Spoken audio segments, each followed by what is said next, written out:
한국을 향해 도발을 일삼던 북한. 최근 한국-북한 경계선에 군사를 보내는 것은 물론 대규모 포격까지 감행하며 한국을 제대로 분노하게 만들었는데요. 이에 한국에서는 전술핵 재배치 카드를 꺼내며 북한을 압박했습니다. 놀랍게도 북한은 위협을 무시하고 한국을 계속 무시했죠. 그런데 한국이 꺼낸 비장의 카드에 북한이 마침내 입을 다물었다고 합니다. 이제까지 비밀에 붙여진 한국의 무기가 공개되면서 북한도 더는 도발을 지속할 수 없었다고 하는데요. 북한을 겁먹게 만들고 조용하게 만든 한국의 비밀병기 대체 무엇인지 지금부터 자세하게 설명해 드리겠습니다. 미치광이 전략의 복사판. 정진석 국민의힘 비상대책위원장은 북한이 최근 벌인 무자비한 도발을 간략하게 함축했습니다. 그의 말대로 북한이 한국에게 보인 것은 히스테리라고 해도 과언이 아닐 정도로 신경질적인 반응이었습니다. 한국과 합의한 9.19 군사합의를 무시하면서 대규모 포격을 감행한 것인데요. 강원도 철원에서 실시된 한미 포사격 훈련에 반발 북한은 군용기 10대를 출격, 군사합의상 비행금지구역의 북쪽 5km까지 바짝 붙여 위협 비행을 했습니다. 평양 순안 일대의 동해로 단거리 탄도미사일 SRBM 한 발을 발사, 동해와 서해를 향해 무분별한 방사포를 발사 170여 발에 이르는 포격을 감행한 것이죠. 한국 역시 즉각 반응하며 북한의 행위를 규탄 9.19 합의를 준수하라고 북한에게 경고 메시지를 보냈으나 북한은 390여 발의 포병 사격을 재차 감행동해 상으로 90여 발, 서해 해주만 일대로 90여 발, 서해 장산곶 서방 일대에서 210여 발을 쏘며 전방위 사격을 통해 한국을 위협했습니다. 9.19 군사합의는 지난 정권 때 김정은 정부와 맺은 합의로 군사분계선 일대에서 상대방을 겨냥한 위협적인 군사훈련 중단, 우발 충돌 방지를 위한 완충지대 설정을 골자로 하는 합의를 체결했습니다. 그러나 북한은 한국과 맺은 협정을 지킬 생각조차 하지 않고 바로 돌변하는 모습을 보인 것이죠. 애초부터 지킬 생각이 없었던 북한은 오히려 한국이 북한을 먼저 도발했다는 주장을 펼치며 황당한 논리를 내세웠죠. 물리적인 타격만이 아니라 사이버상에서도 북한은 타격을 이어갔습니다. 알고 보면 사이버 타격이 더 먼저 진행된 것으로 밝혀졌다요. 한국 보안업체 이스트 시큐리티가 이 사실을 고발한 것입니다. 이스트 시큐리티는 사이버 위협 징후가 곳곳에서 포착되었다는 사실을 밝히며 북한 정찰총국이 이 모든 일의 배후에 있다고 주장했다. 수년 전부터 진행된 일이며 북한은 한국 타격을 위해 스파이웨어를 이용 깊숙한 곳까지 감시망을 펼치며 비밀리에 잠복했던 것입니다. 이스트 시큐리티는 특히 방산업체를 대상으로 다양한 해킹 시도가 이뤄진 것이 발견되었다고 보고하며 이를 막기 위해서 방산업체들의 보안 중요성을 강조, 추가 피해를 막아야 할 것을 주문했죠. 주요 국방안보 전공 교수들도 침투 대상인 것으로 드러났습니다. 북한 해킹팀은 개인용 무료 전자우편 주소를 수집해 악성 파일을 교수에게 전달, 만일 무방비하게 그 파일을 교수가 열면 개인정보를 탈취하는 수법을 사용했다고 하는데요. 돈을 목적으로 벌인 일들이 대부분이었으나 최근 들어 중요 인물에게 접근, 한국이 가진 데이터를 빼내려는 움직임이 더 활발하다는 사실을 이스트 시큐리티는 파악한 것이죠. 이런 해킹 시도를 막고 보안을 강화하기 위한 좋은 방법은 VPN을 적극적으로 사용하는 일입니다. 가상 사설망 VPN을 설정해 이 망으로 데이터를 주고받으면 암호화된 정보를 함부로 탈취하는 것이 불가능한데요. 서프샤크 VPN은 보안에 있어 탁월한 기술력을 보유하고 있습니다. 특히 카페 와이파이처럼 무료 공용 와이파이를 이용할 경우가 많은 한국인들은 언제나 해킹 위협에 노출되어 있다고 해도 과언이 아닌 상황. 서프샤크 VPN은 이런 위험 상황을 사전에 예방할 수 있습니다. 지속되는 북한의 사이버 및 물리적인 도발은 한국의 인내심을 폭발하게 만들었죠.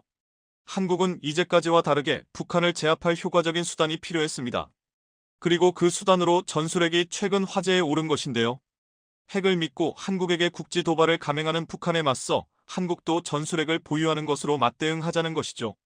핵을 들먹이는 북한에 맞서 한국도 핵을 쏠 수 있다는 것을 보여주자는 의견이 힘을 얻은 것이죠. 한국 정부는 최근 성명과 언론 보도를 통해 전술핵 도입의 필요성을 강조하며 주변국의 강력한 무장에 맞서 한국도 무장할 필요성이 있다고 주장했습니다. 주변국이라 지칭한 국가는 단연 북한이었죠. 방산 무기 수출에 있어 혁혁한 성과를 내며 미사일 기술에 있어서도 눈부신 발전을 했기에 한국 입장에서는 돈과 기술을 모두 보유하고 있고 개발에 나선다면 핵을 만드는 것은 어려운 일이 아닌 상황.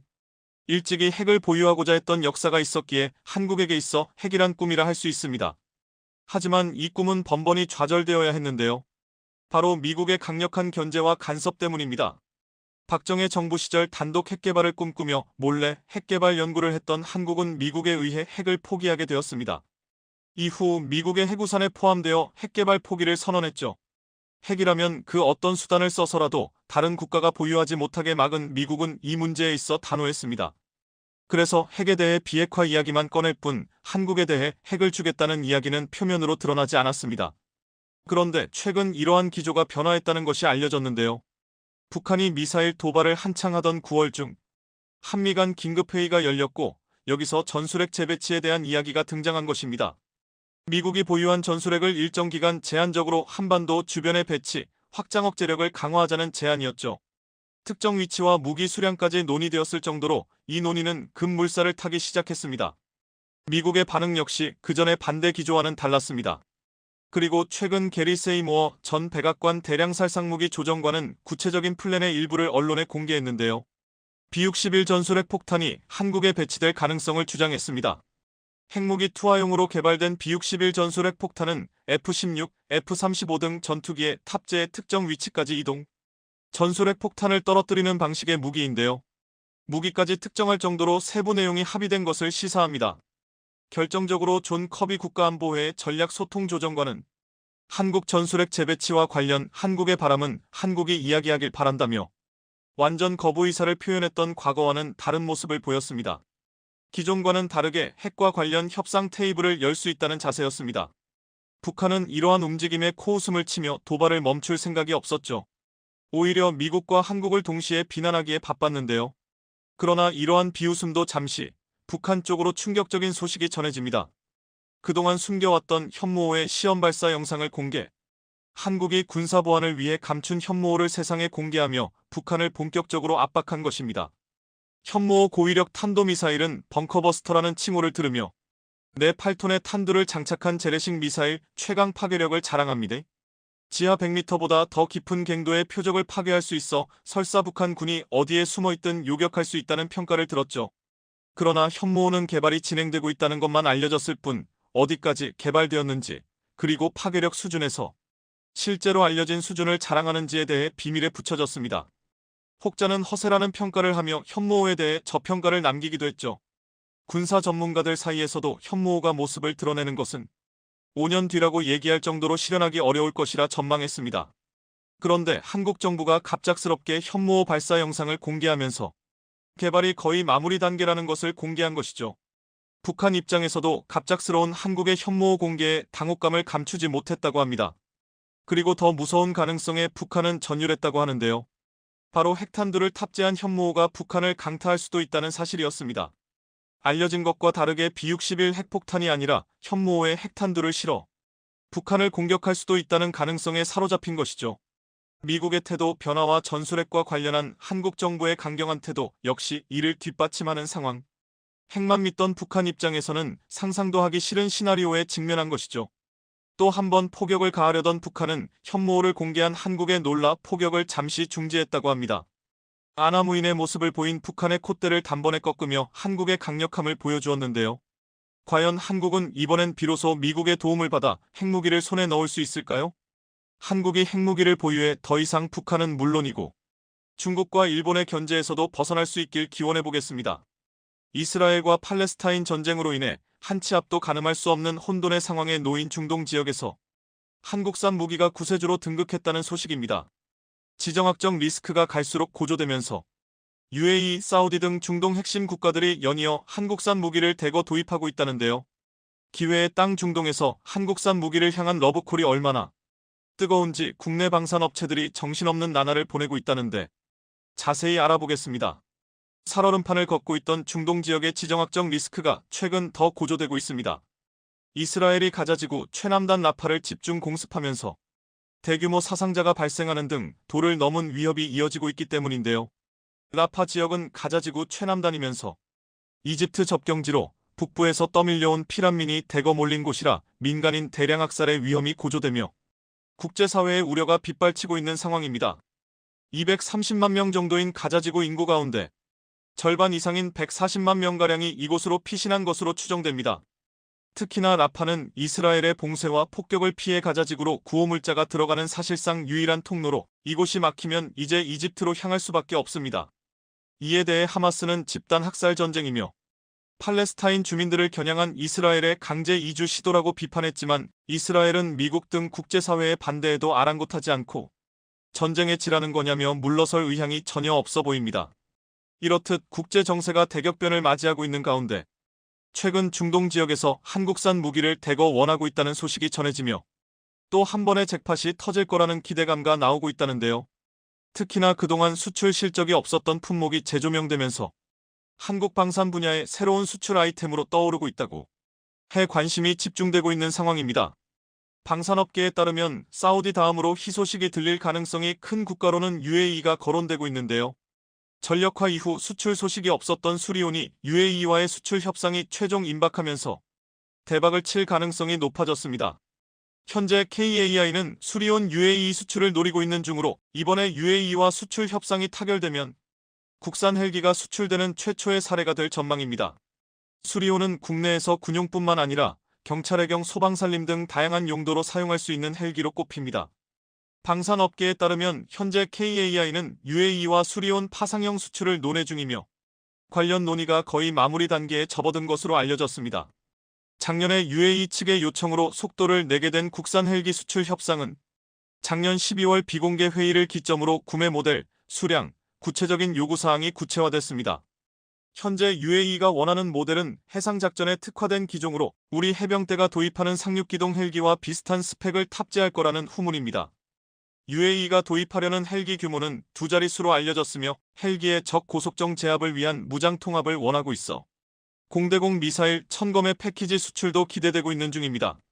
이런 가운데 최근 중동 정세가 이스라엘과 팔레스타인 전쟁으로 불안정해지면서 무기 수요가 높아지고 있는 만큼 수리온은 수출은 별다른 이변이 없다면 순조롭게 진행될 것으로 보이는데요.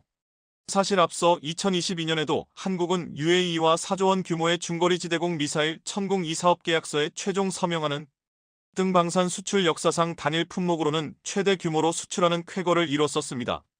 그런데 최근 UAE를 시작으로 다른 중동 국가인 사우디에서도 한국형 패트리엇으로 불리는 천궁1을 연이어 도입하게 됐는데요. 방산업계에 따르면 지난 6일 우리 국방부는 작년 11월 LIGNX1과 사우디 국방부가 체결한 천궁이 10개 포대 수출 계약을 공개했습니다. 사우디가 도입하기로 한 천궁이는 적의 공중공격으로부터 국가 주요 시설을 지키는 한국형 중거리 지대공 유도무기 체계로 노후 중거리 지대공 미사일 호크를 대체하기 위해 2012년부터 ADD 주도로 개발돼 LIGNX1이 제작했습니다. 천궁이는 탄도탄과 항공기 등 공중 위협에 동시 대응하기 위해 개발됐으며 2017년 전투용 적합 판정을 받아 2018년부터 양산됐습니다. 탄도탄 요격을 위한 교전 통제 기술, 다기능 레이더의 추적 기술, 다표적 동시교전을 위한 정밀 탐색기 등이 적용돼 북한 탄도미사일에 대응하는 한국형 미사일 방어 체계 KAMD의 핵심 무기로 꼽힙니다. 또 유도탄이 빠르게 반응할 수 있도록 전방 날개 조종형, 형상 설계 및 제어 기술과 연속 추력형 측추력 등 최신 기술이 적용된 게 특징입니다. 최대 사거리는 40km로 고도 40km 이하로 접근하는 적 항공기와 미사일 요격에 쓰며 한 개 발사대에서 유도탄 최대 8기를 탑재해 연속 발사할 수 있고 항공기 위협에 360도 전 방향 대응이 가능합니다. 이뿐 아니라 천궁이는 다수의 시험 발사에서 100% 명중률을 기록한 바 있으며 특히 시험 발사 당시 공중에서 2차로 점화한 뒤 마하 4.5 속도로 날아가 약 40km 떨어진 표적을 정확히 명중해 요격 능력을 과시하며 전 세계 방산업계를 발칵 뒤집기도 했습니다. 이번에 사우디에 수출하는 천궁이의 규모는 32억 달러, 우리 돈으로 4조 2,500억 원에 이르며 앞서 UAE에 이은 두 번째 수출입니다. 최근 내 방산업계가 중동을 전략 시장을 꼽고 공략의 속도를 내고 있는 가운데 중동 지역에서 한국 방산이 경쟁력을 인정받고 있는 것으로 보이는데요. 이 가운데 특히나 앞서 사우디가 한국형 전투기 KF-21과 더불어 6세대 전투기 공동개발 의사를 우리 측에 먼저 제안하는 등 적극적인 태도를 보이며 문을 두드리고 있는 중입니다. 실제로 지난달 우리 국방부와 사우디 국방부와 있었던 회담에서 KF-21 설계를 기반으로 한 차세대 전투기의 공동 개발에 대해 심도 있는 논의가 있었던 것으로 전해집니다. 차세대 전투기는 기존에 우리 군이 계획 중이던 5세대 전투기를 뛰어넘은 6세대 전투기로 이 자리에서 사우디 측은 6세대 전투기 개발에 관심이 있다며 우리에게 관련 계획에 대해 물어봤다고 합니다. 5세대 전투기가 레이더 반사 면적을 극도로 줄인 스텔스 성능이 주요 특징이라면 6세대는 L 기술을 활용한 유무인 복합체계 MUMT를 특징으로 하는데요. 전투기 제조사인 KAI에 따르면 KF-21의 블록 3 개발 프로그램은 2029년쯤 시작돼 2033년에 완성될 전망입니다. 앞서 천궁이가 사우디로 수출된 데 이어 전투기, 잠수함 등 다른 무기 체계까지 한국과 협력이 확대될 가능성이 커지고 있는 만큼 KF-21 블록 3의 기술 협력 가능성도 상당해 보입니다. 그리고 만약 사우디와 KF-21 관련 협력을 진행한다면 우리의 경우 사우디 무기 시장의 접근성을 높일 수 있고 사우디는 무기 국산화 비율을 높일 수 있어 서로 원원이라는 평가입니다. 이렇듯 최근 전방위적으로 확대되고 있는 사우디와의 방산 협력이 해군 분야로까지 확대되고 있어 또다시 오일머니 잭팟을 터뜨릴 조짐을 보이고 있는데요. 이번에는 사우디가 충남급 호위함과 잠수함을 구매할 가능성이 높다는데 사우디 현지에 조선소까지 설립될 수 있다는 이야기가 나오고 있어 엄청난 이목이 집중되고 있는 상황입니다. 방산업계에 따르면 HD현대중공업은 앞서 4일 사우디 수도 리야드에서 열린 사우디 국제방산전시회 WDS에 참가해 최신의 호위함인 충남함을 비롯해 훈련함, 잠수함 등 최첨단 함정을 소개했습니다. 충남함은 국내 기술로 개발한 최첨단 복합 센서 마스트와 사면, 고정형 다기능 위상 배열 레이더를 탑재한 한국 해군의 최신 전투함으로 당시 HD현대중공업이 사우디 측의 군함 패키지를 제안해 엄청난 스포트라이트를 받았다고 합니다. 그것도 그럴 것이 현재 사우디는 미국과 물편한 관계가 형성되면서 독자적으로 해군력을 강화하기 위해 나서고 있는데 우리 조선사와 니즈가 맞아 러브콜을 보내온 겁니다. 실제로 한국은 사우디 해군이 원하고 있는 해군함정 패키지와 함께 현지 해군 조선소 건립과 기술 지원과 같은 대규모 협력 사업을 진행할 기술력과 여력이 충분한 상황인데요. HD현대중공업은 이번 전시회에서 사우디 국영 석유업체인 아람코와 국영 조선사와 전략적 협력 관계를 맺는 등 현지 조선소 건설에 합의하며 첫 발을 뗐습니다. 이에 따르면 사우디 현지 조선소에서는 HD현대중공업이 로열티를 받고 제공한 기술을 통해 다양한 형태의 군함과 선박들이 건조될 예정으로 알려졌습니다. 이렇듯 이번 전시회를 계기로 사우디가 우리 조선소로부터 신형 호위함과 잠수함을 구매할 가능성이 엄청나게 높아진 것으로 보이는데요. 그리고 HD현대중공업 말고도 다른 국내 방산 기업들도 앞서 사우디에서 열린 2024 WDS에 앞다퉈 참가하며 최첨단 방산 제품을 뽐내며 추가 수주에 대한 기대감을 높였다고 합니다. 실제로 이 자리를 통해 우리 방산 기업들은 사우디를 비롯해 중동 방산 시장에 한국산 무기를 확실히 각인시켰다는데요. 때문에 국내 방산 무기가 사우디에 추가 도입될 가능성이 점쳐지고 있는데 벌써부터 다음 수출 대상 후보로 흑표가 거론되고 있는 상황입니다. 실제로 이번 2024 WDS 전시회에서는 사우디 수출용 흑표가 공개되는 등 국산 엔진을 최초로 장착한 K9 자주포를 중동에 첫 선을 보이며 발칵 뒤집어 놓았습니다. K9의 경우 그동안 중동 지역에서 도입을 간절히 원하고 있었음에도 불구하고 독일제 파워팩 탑재로 수출이 번번이 무산됐지만 이제는 이러한 장애물이 완전히 사라진 만큼 마음 놓고 수출 계약을 맺을 수 있게 됐습니다. 특히나 최근 미국과 사이가 틀어진 사우디에게 이스라엘 하마스 전쟁이라는 복병이 생기면서 불똥이 언제 튈지 모르는 위기 상황에 대처할 새로운 전략이 필요합니다. 때문에 우수한 공격력과 방어력이 강력한 전차가 시급한 상황으로 이러한 니즈를 충족시킬 수 있는 건 단연 한국산 무기밖에 없다는 평가입니다. 실제로 사우디에서도 한국이 우수한 무기체계 제조 역량을 보유했고 해외 시장에서 활발하게 수출 레퍼런스와 거점을 확보하고 있다는 점에서 높게 평가하고 있는 중입니다. 국내 방산업계 역시 이러한 분위기를 감지하고 사우디를 비롯해 중동 시장 공략에 속도를 내고 있으며 조만간 좋은 소식들이 들려올 것으로 보이는데요. 지정학적 리스크가 중동 지역에 커지고 있는 만큼 한국 방산은 우수한 무기체계 제조 역량을 바탕으로 올해 역시 눈에 띄는 성장세를 보일 것으로 기대됩니다.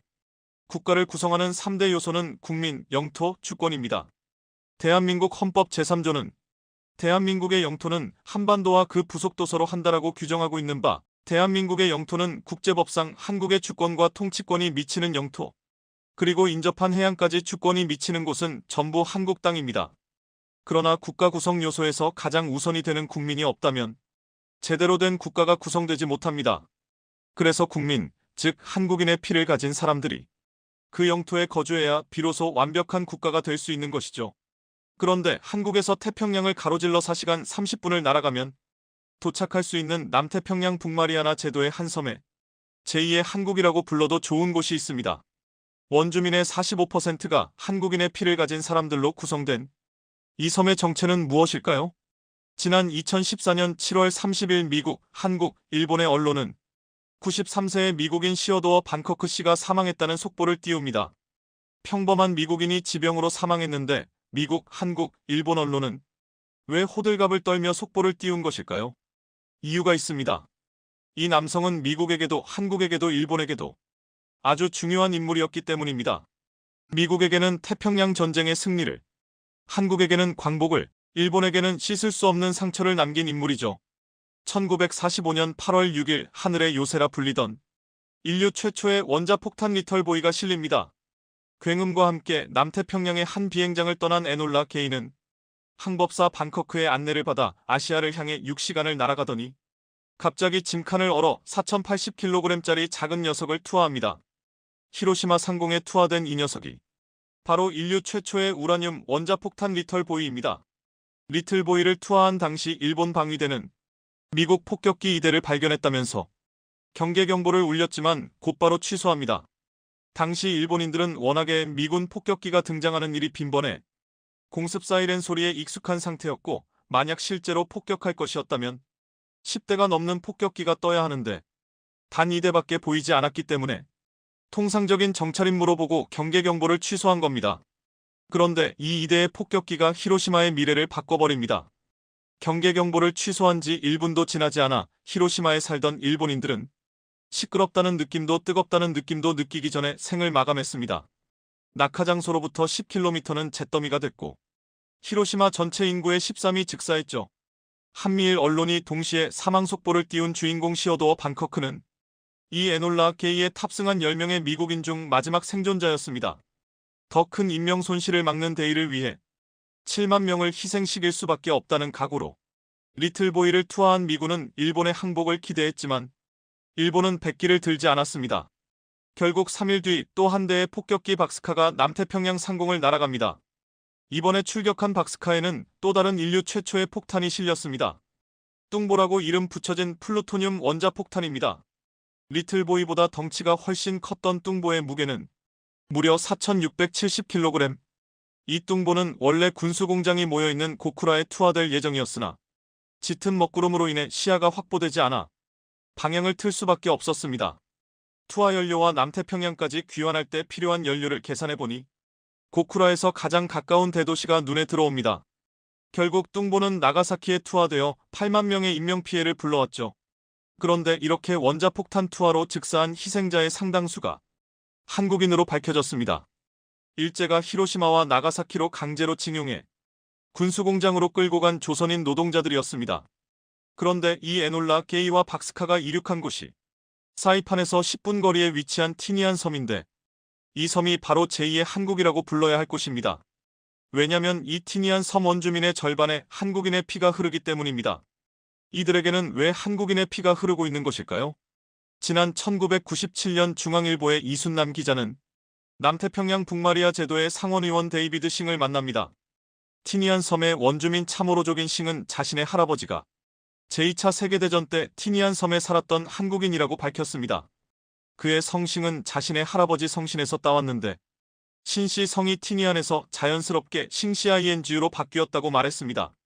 그는 티니안에는 심씨라는 성을 가진 사람들이 50명 정도 되는데 모두 한국인의 피를 가진 것을 자랑스럽게 여긴다면서 그들은 전부 경찰국장, 노동국장 등 정부요직 등 상류층을 차지하고 있으며 동료 의원 에스티븐 킹 역시 한국인이라고 밝혔습니다.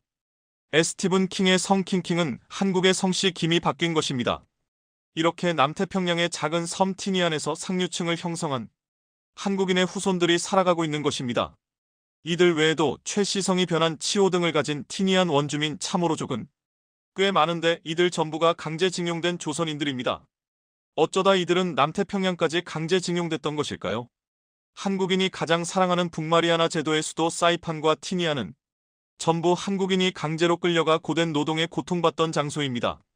원래 스페인이 소유했던 사이판은 독일이 소유했었습니다만 제1차 세계대전에서 독일이 패배한 후 승전국 회의를 통해 일본이 지배하는 것으로 결정되었습니다.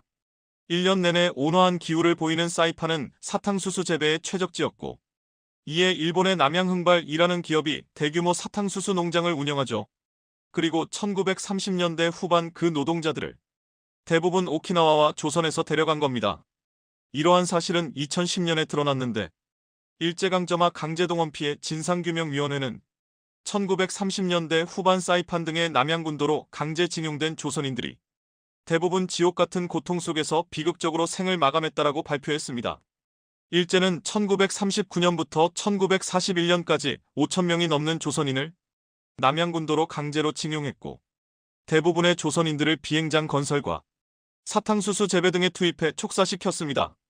그러다 1941년 일본이 하와이 진주만을 공습해 태평양 전쟁이 시작된 후 그들은 총알바지로 내몰려 폭격과 굶주림에 시달리다 대부분 숨지고 말았습니다.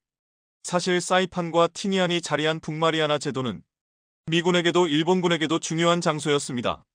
1944년 6월 15일 발발한 사이판 전투는 태평양 전쟁에서도 가장 치열했습니다. 사이판은 슈퍼포트리스라고 불리던 B-29 폭격기가 일본까지 직접 날아갈 수 있는 위치였기 때문에 미국이나 일본 모두 이곳을 차지하기 위해 필사적으로 전투를 벌였는데요. 30일이 넘는 기간에 걸친 치열한 전투에서 어마어마한 인명피해가 발생합니다. 약 20만 명의 미일병 사간 치열한 전투로 섬 전체를 피로 물들인 끝에 미군이 승리하기는 했으나 미군도 3,000명이 전사하고 1만 명이 넘는 부상자가 발생했죠. 일본군은 2만여 명이 사망하고 생존한 군인 및 민간인들은 일본 정부의 옥쇄 명령에 따라 전부 해안절벽에서 투신하죠. 당시 일본군 사령관 사이토 중장은 할복으로 충성심을 보였고 1,000여 명의 일본 민간인 전원은 만세절벽으로 올라가 차례로 투신했는데 절벽에 올라선 부인들은 아이들을 안고 투신하는 등 집단 광기에 휩싸인 모습을 보였습니다. 현재 사이판의 수어사이드 클리프가 바로 일본군 최초의 전원 옥쇄가 있었던 만세절벽입니다. 그런데 이 당시 사이판 전투에서 강제징용된 조선인들의 희생도 컸습니다. 처음 조선 총독부는 환경이 좋은 곳에서 일할 수 있고 10년 이상 된 장기 이주자에게는 농지도 준다는 약속으로 민간인을 남양군도로 끌고 가서는 조선인들을 강제 노역시키다. 전투에서는 대부분을 총알바지로 희생시켰습니다. 그리고 사이판에서 10분 떨어진 티니안 섬에서도 같은 일이 벌어졌습니다. 일본군은 강제로 끌고 간 조선인들을 이용해 비행장을 건설하는 등 이 섬을 전쟁 준비를 위한 전초기지로 만들었습니다. 그래서 당시 티니안 섬은 2.6km 활주로 4개가 있는 남양군도 최고의 비행장이었고 실제로 이곳에서 에놀라 게이와 박스카가 이륙했습니다. 1944년까지 티니안 섬 전체 인구는 약 1만 8천 명이었는데 대부분이 일본인과 초선인으로 구성됐습니다. 일본군이 원주민 차모로족은 다른 섬으로 쫓아버렸으니까요. 그러다 사이판 전투 직후 미군은 이 티니안 섬을 공격했는데 7월 24일에 상륙해 일주일 만에 티니안 섬을 점령해버렸죠. 당시 8,000명이 넘는 일본군 대부분이 전사했는데 일본군은 당시 후퇴하며 조선인들에게도 옥쇄를 강요해 목숨을 잃었고 현재 티니안 섬에 세워진 한국인 위령비 아래에는 전체 5,000여 구의 유골 중 1,000구가 넘는 한국인 유골이 묻혀 있습니다. 1975년 대구대학교 설립자 이영식 씨는 티니안 섬의 한국인 유골이 밀림 속에 임시매장된 것 같다는 소식을 듣게 됩니다.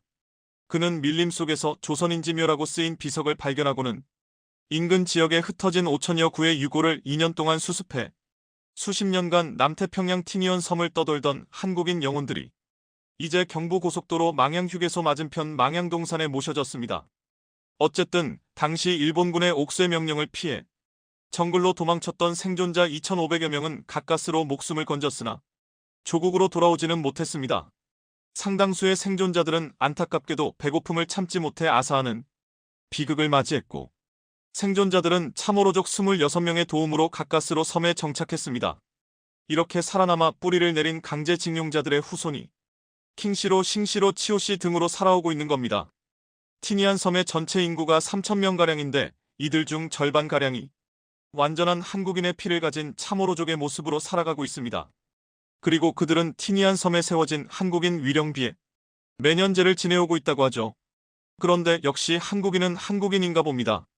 티니안에서 가까스로 생존한 이들은 한인회를 결성해서는 미군의 상륙에 감사한다며 자발적으로 미군을 도왔고 미군으로부터 받은 월급을 모았습니다.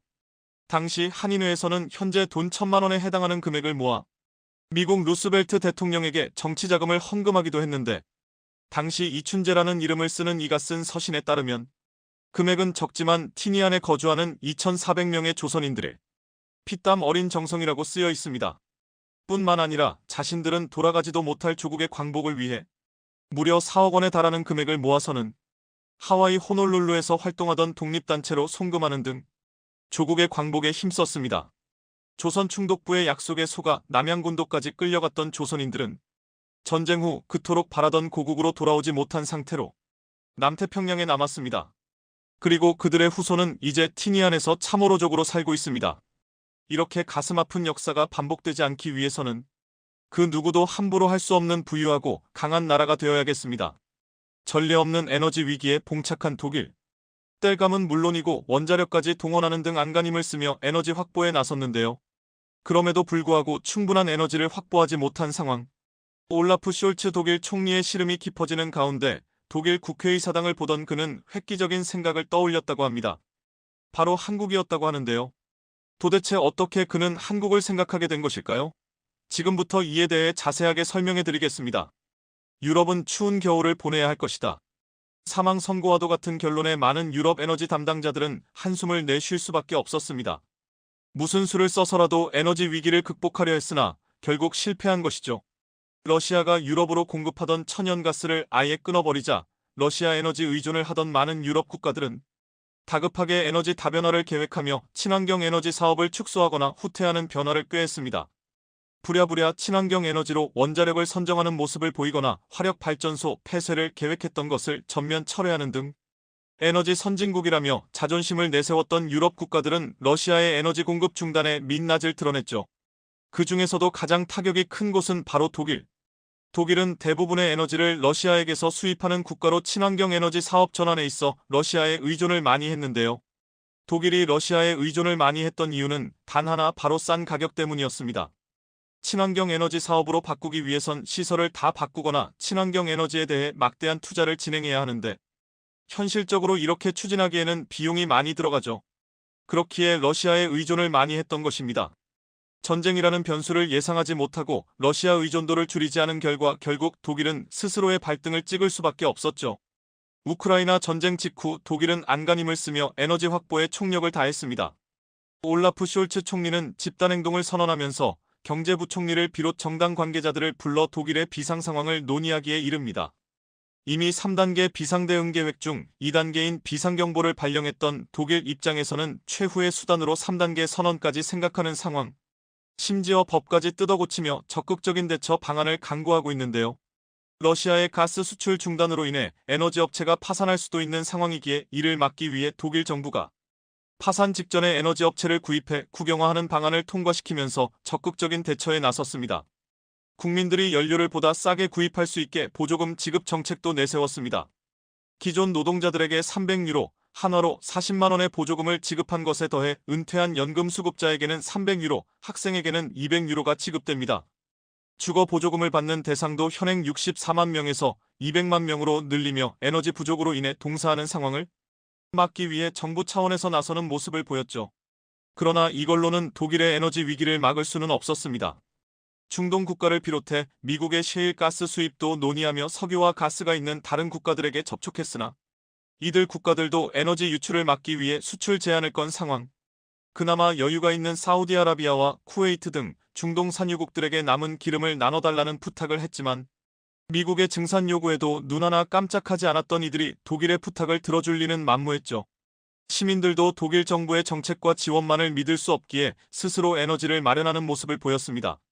적극적인 시민들은 산에 올라가 땔감을 캐 화로를 이용하는 생각을 하는 한편 국외에 있는 친척들을 동원해 기름이나 땔감 등 겨울나기에 필요한 자원을 확보하는 모습을 보였죠. 원래라면 친환경 정책의 일환으로 이런 독일 시민들을 정부가 단속해야 하나 사정을 알기에 이들을 묵인하는 상황. 올라프 숄츠 총리의 고민은 더욱 깊어졌죠. 그런 가운데 숄츠 총리의 눈에 들어온 건물이 있었습니다. 바로 독일 국회의사당이었죠. 그리고 국회의사당을 본 순간 그의 머릿속에는 놀라운 생각이 스쳤습니다. 독일의 에너지 위기를 극복할 수단으로 한국의 온도를 떠올린 것입니다. 추운 겨울날 선조들은 따뜻한 구들장 아래에서 몸을 녹이고 겨울을 버틸 수 있었습니다. 한민족들이 있는 곳이라면 발견되는 온돌은 옥스포드 사전에도 온돌한 달로 기재가 될 정도로 널리 알려져 있는데요. 숄츠 총리가 국회의사당을 보고 온돌을 떠올릴 수 있었던 것은 국회의사당이 한국 전통기술인 온돌을 채택했기 때문입니다. 적은 에너지로도 건물 전체를 따뜻하게 감쌀 수 있기에 넓은 국회의사당을 데우기 위한 방법으로 독일은 온돌 방식을 채택한 것이죠. 보통 독일의 난방은 하이중 HEIGUNG라 불리는 라디에이터 시스템을 사용하는데요. 따뜻하게 데운 물이 파이프관을 통과해 방을 데우는 원리로 증기가 방 안 전체를 감싸기 때문에 자칫 잘못하면 건조한 실내가 되기 십상이죠. 가정집이라면 하이중을 이용한 난방에 무리가 없으나 큰 건물일 경우 전체 건물을 데우기 위해선 비용이 많이 드는 거대한 하이중을 설치해야 합니다. 비효율적이고 난방비 부담으로 큰 건물에는 잘 사용하지 않죠. 그래서 독일 건축가들이 효율적인 난방 시스템을 찾다가 발견한 것이 바로 한국의 온돌입니다. 다른 국가에서는 복사냉난방이라는 이름으로 불리며 효율적인 시스템으로 평가를 받는 난방 방법입니다. 그런데 어떻게 해서 한국의 온돌이 독일 국회의사당까지 진출할 수 있었던 것일까요? 한국 온돌이 널리 퍼질 수 있었던 이유는 바로 세계적인 건축가 프랭크 로이드 라이트 덕분입니다. 낙수장을 비롯해 수많은 혁신 건축물로 명성을 떨친 그는 온돌 시스템을 보고는 한눈에 반해 온돌을 자신이 설계한 건축물에 도입하면서 서방 세계에 알려졌습니다. 1916년 비즈니스 미팅 때문에 일본을 방문하게 된 프랭크 로이드 라이트는 일본에서 난로도 없이 따뜻한 방에서 하룻밤을 보내게 되는데요. 난로가 일반적이었던 서양과는 다른 원리로 방을 덮이는 것을 본 그는 이를 무척 신기하게 여겼습니다. 이후 온돌의 존재를 알게 된 그는 자신의 건축물에 온돌을 집어넣게 되고 그의 건축물을 공부한 이들이 비슷한 시스템을 집어넣으면서 서방 세계에 온돌이 퍼지게 된 것이죠. 숄츠 총리는 즉각 한국에게 도움을 요청하기에 이릅니다. 그는 한국 정부를 통해 한국 온돌 업체의 도움을 받아 온돌이 필요한 이들에게 복사냉 난방 시스템을 깔아주는 안을 제시합니다. 그는 국회의사당에 태극기를 내걸며 한국에 환호했다고 하죠. 호야홈택을 비롯해 한국 온돌 업체들은 독일의 제안에 뜻하지 않은 수출 기회가 열리며 에너지 특수를 맞이하게 되었습니다. 이미 미국을 비롯해 서방 세계에서 난로 대신 복사냉 난방을 깔아달라는 요청이 폭주하는 가운데 독일도 적극적으로 온돌을 요청하면서 초대박 기회를 잡게 된 것이죠. 이미 온돌을 사용하고 있는 국가와 업체들은 에너지 혼란에도 흔들리지 않는 모습을 보였습니다. 특히 온돌의 효용을 일찍 깨달아 10년 전에 미리 온돌을 설치한 독일의 한 요양원은 에너지 문제에 큰 영향이 없었는데요. 베를린에 위치한 젤렌도르프 노인요양원은 난방에 특히 신경을 써서 독일식 하이중 난방 시스템을 대체할 만한 난방 시스템을 찾고 있었습니다. 겨울만 되면 하이중에서 나온 건조한 증기에 매년 노인들이 기관지 문제를 호소하는 것에 지쳤기에 이를 대체할 좋은 방법을 노인요양원은 간절하게 원했습니다. 그러던 도중 독일에 살고 있는 한인이 알려준 온돌을 접하게 되었고 젤렌도르프 노인요양원은 전체 호실과 주요 시설들 바닥에 온돌을 설치하기에 이릅니다. 그 결과 겨울에 노인요양원은 기관지로 인한 질병 피해가 현격히 줄어들었습니다. 면역력이 약한 노인에게는 감기가 폐렴으로도 발전할 수 있어 따뜻한 온도를 유지하는 것이 무엇보다 중요했기에 온돌의 존재는 젤렌도르프 노인요양원의 특색으로 자리 잡았습니다. 많은 독일인들은 젤렌도르프 노인요양원의 난방을 신기하게 여겼죠. 프랑스에 위치한 루이비통 박물관 역시 난방 시스템의 효능을 일찍 깨닫고 미리 바닥에 설치한 경우입니다. 넓은 범위에 해당하는 바닥에 난방을 깔아놓았기에 관광객들과 직원들은 추위에 떨 필요 없이 박물관을 구경할 수 있었죠. 중국에서도 부유층들이 온돌 시공을 하는 모습을 보였습니다.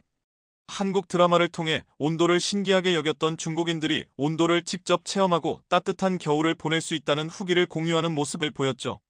마찬가지로 추운 겨울에 대부분 노출된 북유럽 국가 덴마크에서도 한국 온돌의 효과를 직접 체험하고 온돌을 자발적으로 설치하는 모습을 보였습니다.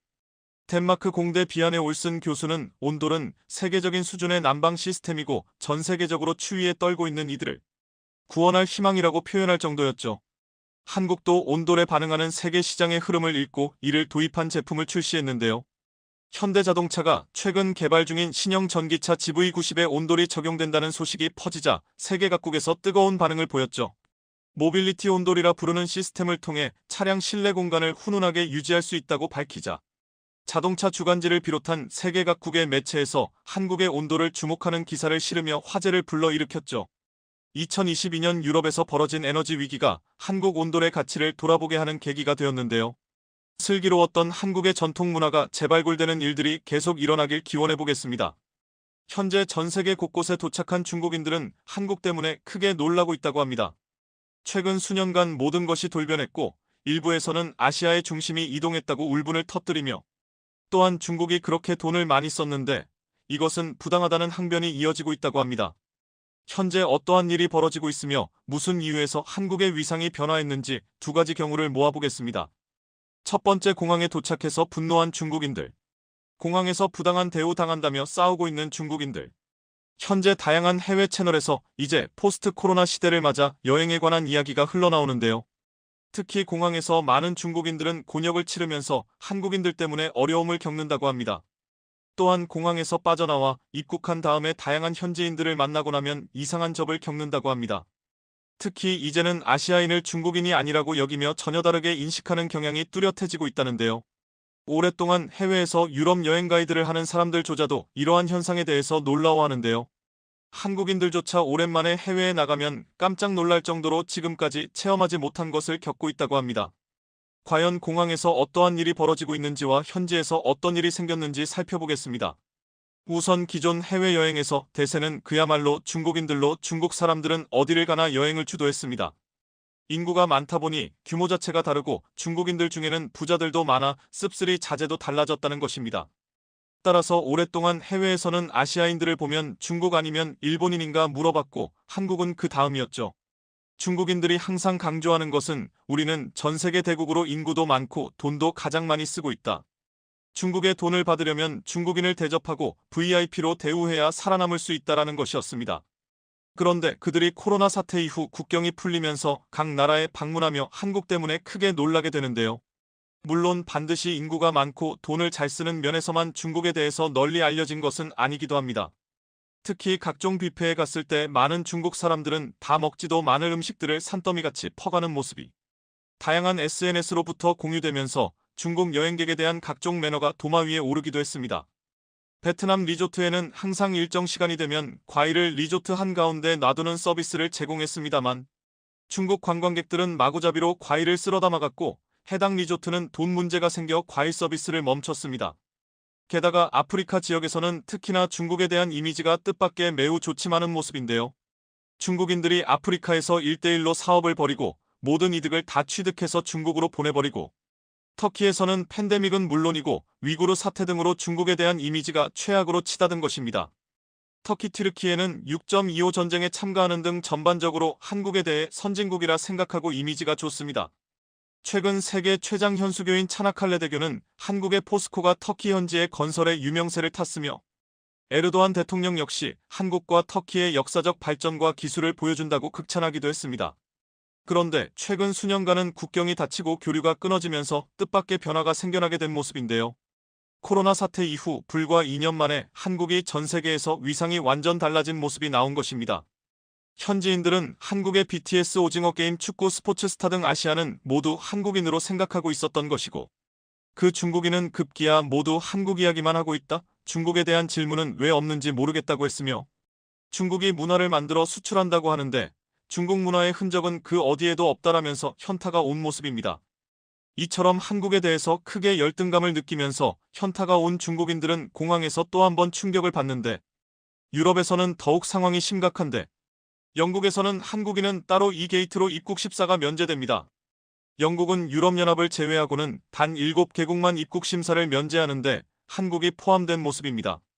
트래픽이 심한 영국의 히드로 공항 같은 경우에는 1시간 반 이상을 입국 심사로 기다려야 하는 상황인데 이들 중국인들은 한국인을 보면서 우라통을 터뜨리며 우리도 같은 아시안이라는 이야기를 하고 있습니다. 한 중국인은 한국 국기가 있고 일본 국기도 있어서 중국인도 같은 줄에 서도 되는 줄 알았다라고 말했다가 그대로 직원에게 발견되어 일반 심사줄로 쫓겨났으며 약 1시간 이상을 기다려야만 했다고 말합니다. 한국인들은 5분도 안 되어 여권만 스캔하면 그대로 통과되며 이것은 유럽뿐 아니라 두바이도 마찬가지입니다. 두바이의 스마트 게이트 시스템은 여권 스캔만으로 바로 통과되는 시스템으로 한국인을 맞아줍니다.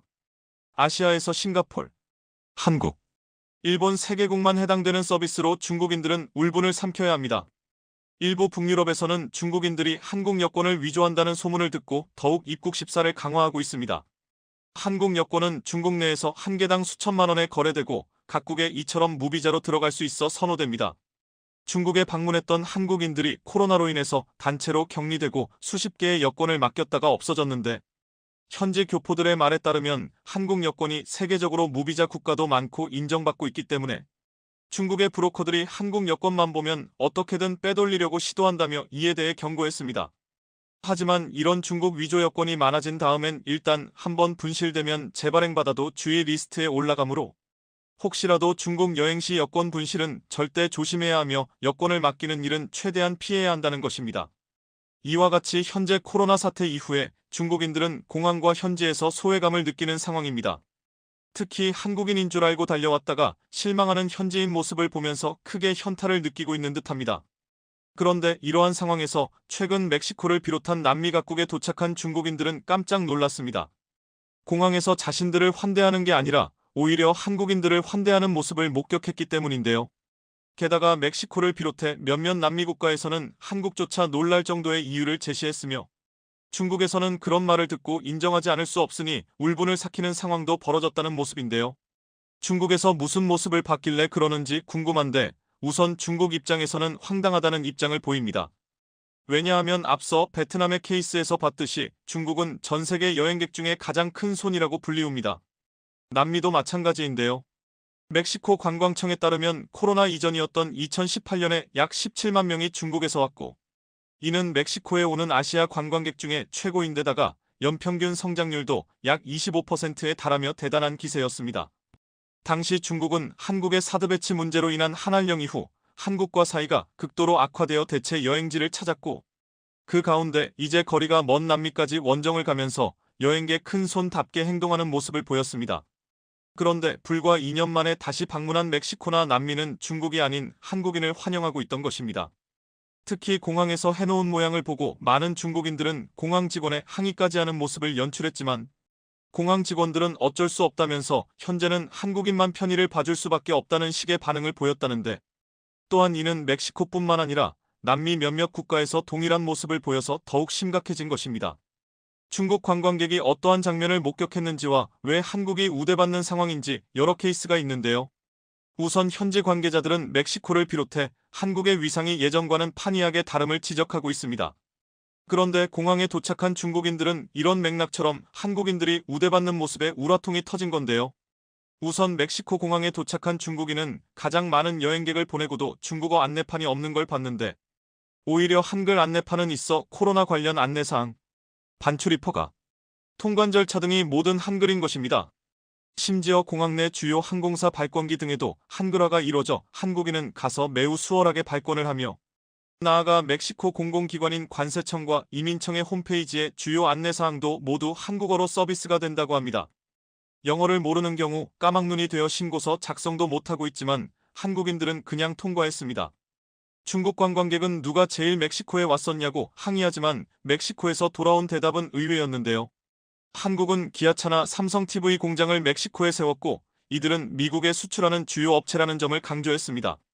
그러다 보니 인적 교류가 많아지고 멕시코에 엄청난 흑자를 안겨다주는 국가임을 드러냈습니다.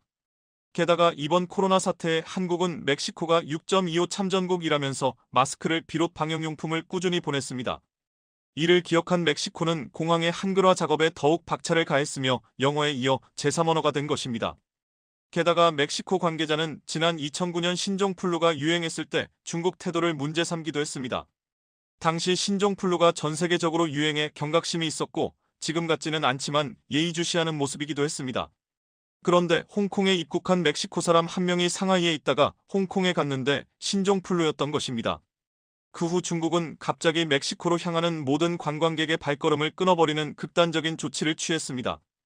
따라서 멕시코 외교당국은 중국의 극단적 조치에 화가 나서 중국 여행을 금지시키는 등 좋지 않았습니다.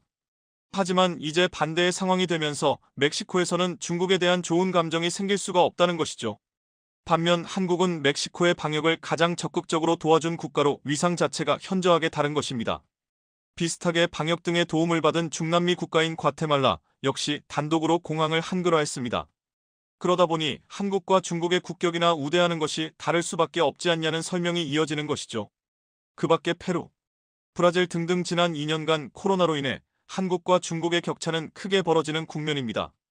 이와 같이 한국인들은 위기가 찾아오는 이웃에게 따뜻함으로 대했고 그들과 상생하는 정책으로 경제를 살리는 등 정직한 모습으로 대해왔기에 이제 그러한 것들이 서서히 국가가 대접받는 국면으로 돌아온다는 의견입니다.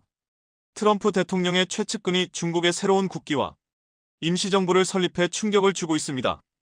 영국 BBC에서 방영한 한 드라마에서는 전 세계의 미래를 예측하여 그려내었는데 그 드라마에 나온 내용 중 많은 부분이 세계의 움직임과 들어맞아 유명해졌습니다.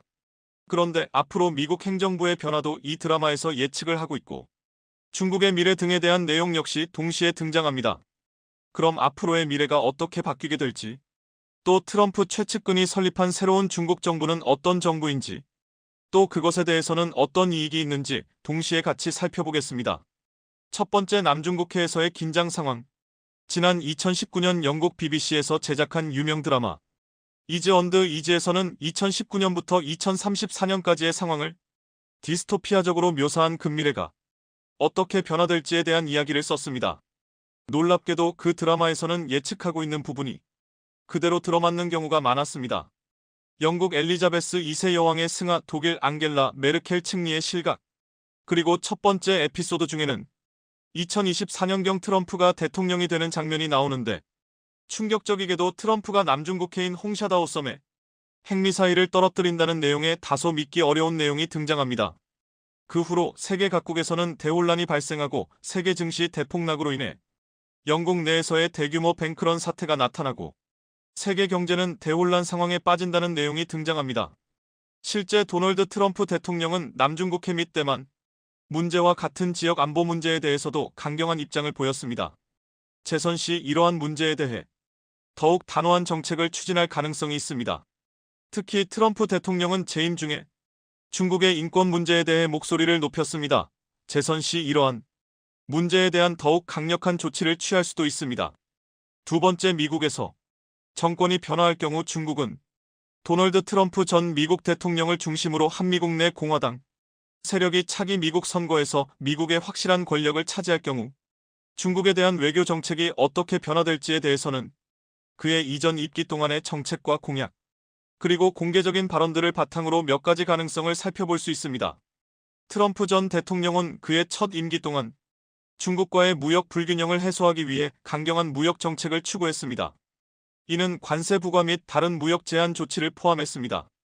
즉, 미 보수당이 미국의 권력을 장악할 경우 유사한 혹은 더 강경한 무역 정책을 다시 도입할 가능성이 있습니다.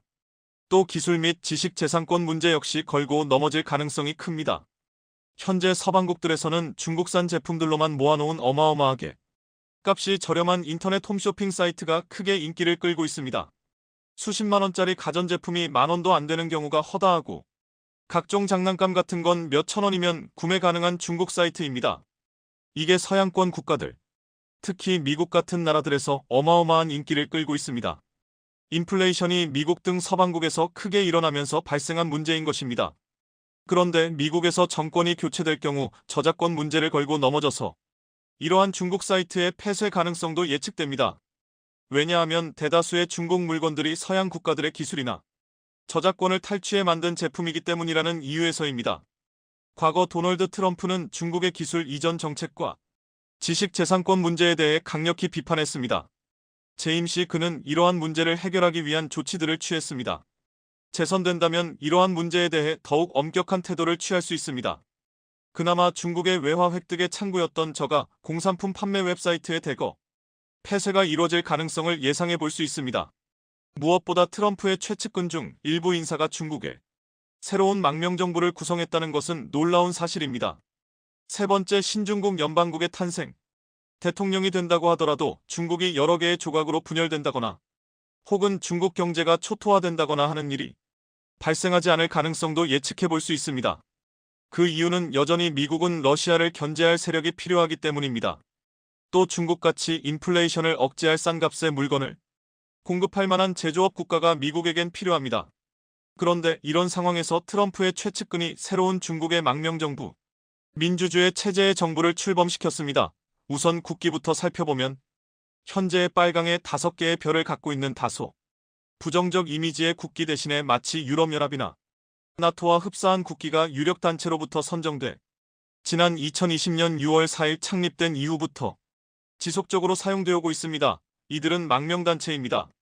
도널드 트럼프의 책사이자 미국에서 주목받는 언론사 브라이트바트의 창립자이자 CEO인 스티브 배런, 그리고 중국 공산당으로부터 핍박을 받고 미국으로 도피한 귀원구이라는 인물 2명이 창립한 단체로 중국 신연방국이라 불리는 중국 공산당에 반대되는 독립단체, 임시 망명정부이자 정치 로비그룹이 만들어진 상황입니다.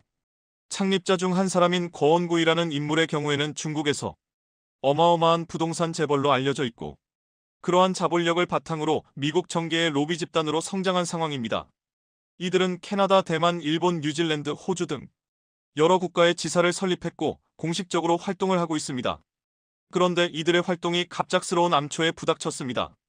바로 현재 중국 내에서 분리독립을 추진하는 티베트 망명단체, 만주 분리주의 단체 위구르의 동투르키스탄 망명정부들의 항의를 받고 있는 것입니다.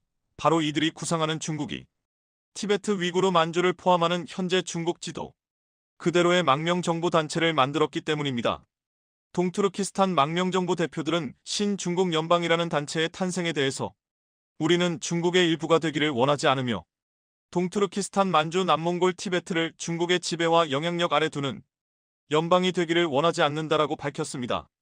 때문에 미국에서 공화당이 집권을 한 이후 중국의 지도가 일부 사람들이 바라는 것처럼 여러 개의 조각으로 분열되지 않고 브라질이나 아르헨티나 같은 민주주의 국가를 표방하는 거대하지만 남미와 흡사한 나라처럼 지속적으로 유지될 가능성도 예측을 해볼 수 있습니다.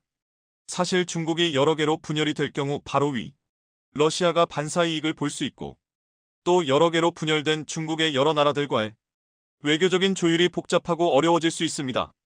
현재 세계는 유럽연합처럼 국가 간 통합을 해나가는 게 앞으로의 추세인데 과연 중국이 분열이 될 가능성이 있을지 아니면 중국 전체 국토를 유지하면서 정치 체제가 바뀌게 될지 등을 면밀하게 분석해 볼 필요도 있습니다. 네 번째, 트럼프 대통령이 중국 전체 영토를 인정하게 될 수 있는 이유는 1기 트럼프 행정부 시절 도널드 트럼프 행정부에서의 핫 이슈는 바로 청나라 채권이었습니다. 청나라 시절 청나라가 미국에 발행한 1조 6천억 달러 규모의 채권을 미국 측에서 보유를 하고 있는 것입니다. 이는 중국이 보유한 미국 국채 1조 1천억 달러와 맞먹거나 더욱 큰 규모의 채권으로서 만약 중국 정부가 청나라 채권을 인정하여 현찰 등으로 부채를 상환하게 될 경우 미국이 중국에 보유 중인 국채 상당수를 갚는 수준의 엄청난 일이 일어나게 될 수 있습니다. 그렇지만 중국 정부가 청나라 정부를 계승했느냐의 여부가 중요한데 현재 중국이 티베트 위구르 만주 등을 포함한 청나라 영토를 계승한다고 했을 경우 이 채권은 갚아야 할 명분이 생기는 것입니다. 하지만 중국이 청나라 시절의 국토가 아니라 여러 조각으로 나눠지게 된다면 청나라를 계승한 정부가 아닌 꼴이 되니 청나라 국채를 갚을 대상도 모호해지는 상황이 오게 됩니다.